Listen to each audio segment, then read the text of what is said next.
मंडळी, नागवेलीची पानं तुमची देखील अशी जळायला लागलेली आहेत का?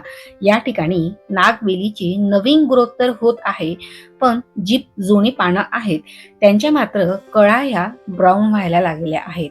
तुम्ही वेळोवेळी वेलीला खत देतात, पाणी देतात, पण मात्र त्याचा काहीही फरक दिसत नाही.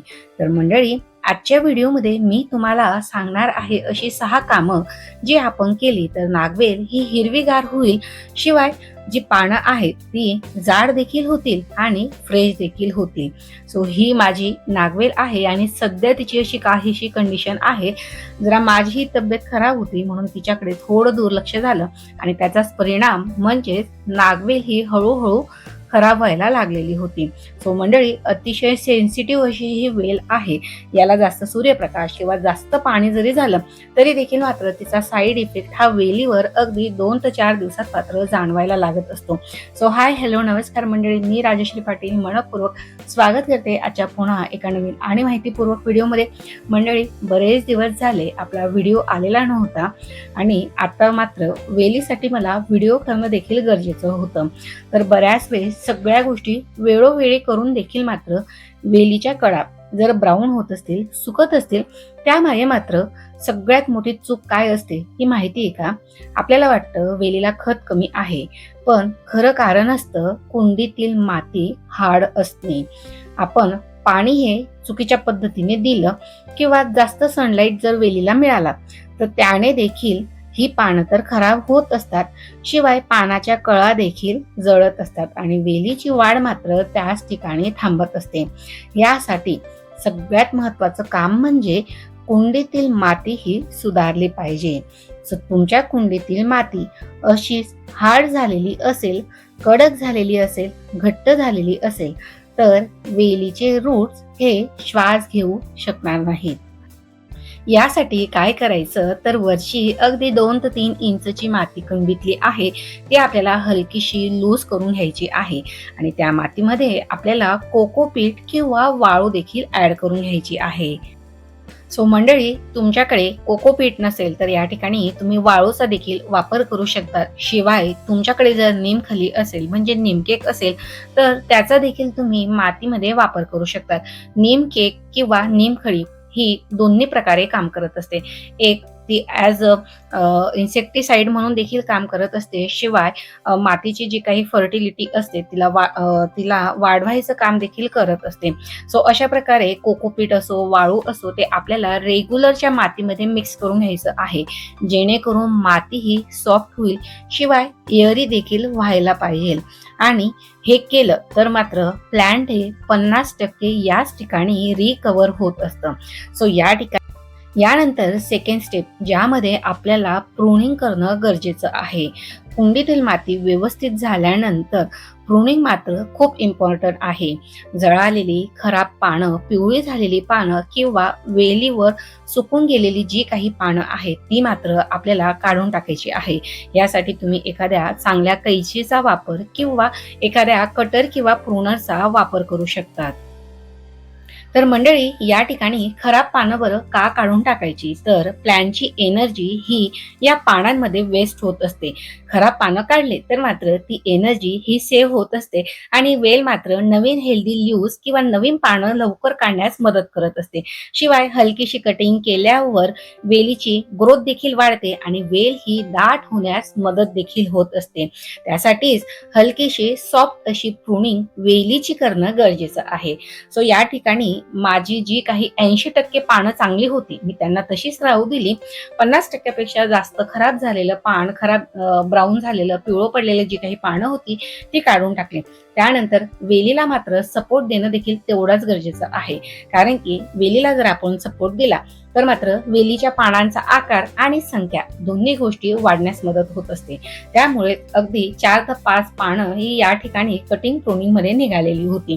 सो या 2 स्टेप फॉलो केल्यानंतर सर्वात महत्वाची स्टेप नंबर येते 3, ज्यामध्ये आता आपली जी काही वेल आहे ती स्ट्रेस मध्ये आहे.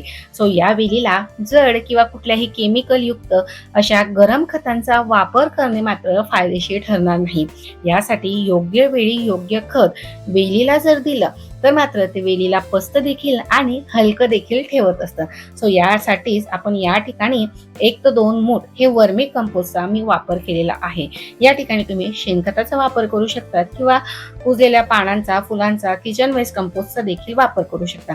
आणि त्यामध्ये मी 1 चमचा केळीची साल सुकवून त्यापासून तयार केलेली जी काही पावडर आहे ती मी या ठिकाणी ऍड करून घेत आहे. मंडळी, गांडूळ खतामुळे वेलीचे जे काही रूट्स आहेत ते स्ट्रॉंग होण्यास तर मदत होत असते. शिवाय केळीच्या सालीमुळे पानं जळायची थांबत असतात, कारण त्यात पोटॅशियम असतं. हे मिक्सचर आपल्याला मातीमध्ये मिक्स करून घ्यायचं आहे. केळीच्या सालीच्या पावडरमुळे पानं जाड देखील होत असतात. शिवाय पानांना चमक येत असते. शिवाय पानांमधलं जे काही डिसिजेस रेजिस्टन्स असतो तो देखील वाढण्यास मदत होत असते आणि वेलीचा स्ट्रेस देखील कमी होण्यास मदत होत असते. पानांचा आकार इम्प्रूव्ह होत असतो. वर्मी कंपोस्टमुळे वेलीला किंवा प्लांटला एक स्टेडी ग्रोथ अशी मिळत असते. शिवाय वर्मी कंपोस्टमध्ये नायट्रोजन, फॉस्फरस, पोटॅशियम असं बॅलन्स असतो. सो हा कॉम्बो आता जर आपण वेलीला दिला तर मात्र वेलीची कम्प्लीट रिकव्हरी होणार आहे. शिवाय फास्ट ग्रोथ देखील होणार आहे. सो हे मिक्स आपल्याला मातीमध्ये व्यवस्थित मिक्स करून देऊन घ्यायचं आहे आणि यानंतर भरपूर असं पाणी देखील देऊन घ्यायचं आहे. बऱ्याच वेळेस चुकीचे खत वेलीला चुकीच्या वेळेस दिल्यामुळे देखील ही वेल रिकव्हर होण्याच्या जागी वेल खराब होत असते.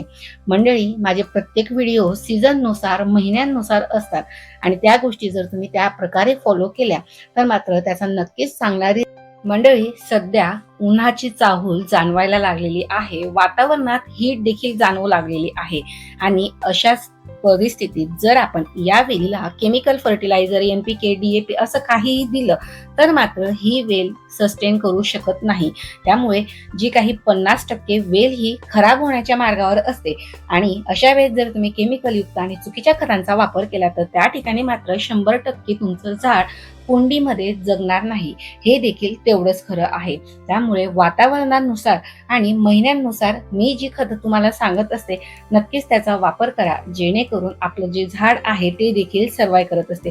वातावरणानुसार किंवा ही वेल एवढी सेन्सिटिव्ह असते की हिला जास्त पाणी देखील चालत नाही किंवा सूर्यप्रकाश देखील चालत नसतो. सो आता 2 दिवसापासून याला पाणी नव्हतं, वेलीला आम्हाला खत देखील देऊन घ्यायचं होतं म्हणून मी पाणी बंद केलेलं होतं. सो त्याची पानं तुम्ही पाहू शकता पूर्णपणे लोंबळलेली आहे. वेलीला पाणी दिलं की अर्ध्या तासात पानं ही हिरवीगार, ताजीतवाणी देखील दिसायला लागत असतात. सो असा काहीसा छोट्या छोट्या गोष्टींचा जो फरक आहे तो मात्र आपल्या झाडांवर होत असतो. सो हे तर झालं आता महत्वाचं खताविषयी. यानंतरची स्टेप नंबर 4 जी आहे वॉटरिंग. या वेलीला जास्त पाणी चालत नाही किंवा ज्या वेळेस कुंडीतील माती वरून ड्राय झालेली दिसली त्याच टायमिंगला तुम्ही पाणी द्या. म्हणजे 1 दिवसाच्या अंतराने पाणी दिलं तरी देखील मात्र चालणार आहे. आणि पाणी देताना मात्र डीप वॉटरिंग करा. जोपर्यंत कुंडीच्या खालून पाणी येत नाही तोपर्यंत मात्र पाणी द्या. मग अगदी तुम्हाला 2 दिवसांनी पाणी द्यायचं असलं तरी देखील डीप वॉटरिंग मात्र नक्की करा.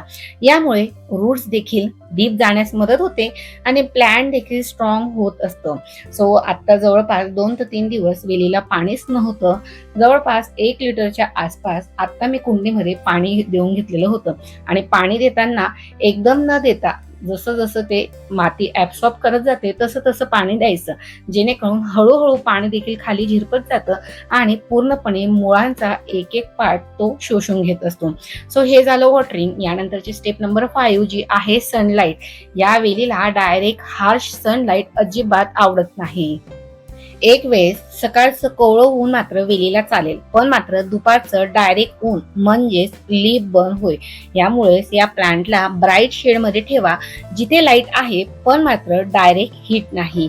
या सर्व अतिशय साध्या सोप्या 5 ते 6 स्टेप जर तुम्ही फॉलो केल्या तर मात्र 8 ते 10 दिवसात तुमची वेल पुन्हा हिरवीगार आणि ताजीतवाणी दिसायला सुरुवात होईल.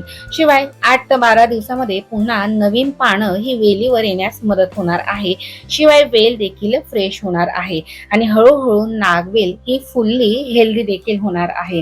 तर मंडळी, आजचा हा व्हिडिओ तुम्हाला थोडा जरी हेल्पफुल ठरला असेल तर मात्र व्हिडिओला एक लाईक करायला अजिबात कंजूसी करू नका. शिवाय ज्यांच्याकडे या नागवेलीचं झाड आहे, वेल आहे, रोप आहे त्यांना मात्र हा व्हिडिओ नक्की शेअर करा, जेणे जेणेकरून उन्हाळ्यामध्ये ते देखील त्यांच्या वेलीची चांगल्या प्रकारे काळजी घेऊ शकतील. चला तर मग मंडळी, अजूनही जर तुम्ही चॅनलला सबस्क्राईब केलं नसेल तर मात्र वाट कसली पाहताय, अशाच नवीन आणि हेल्पफुल गार्डनिंग टिप्ससाठी मात्र पटकन व्हिडिओला लाईक करून त्यासमोरील सबस्क्राईब बटन प्रेस करून बेल आयकॉन देखील प्रेस करून घ्या, जेणेकरून येणाऱ्या लॉंग आणि शॉर्ट दोन्ही व्हिडिओ पाहता येतील. भेटूया पुन्हा एका नवीन आणि माहितीपूर्वक व्हिडिओमध्ये. तोपर्यंत मात्र तुमची आणि तुमच्या झाडांची देखील काळजी घ्या. So take care and bye friend. Happy gardening.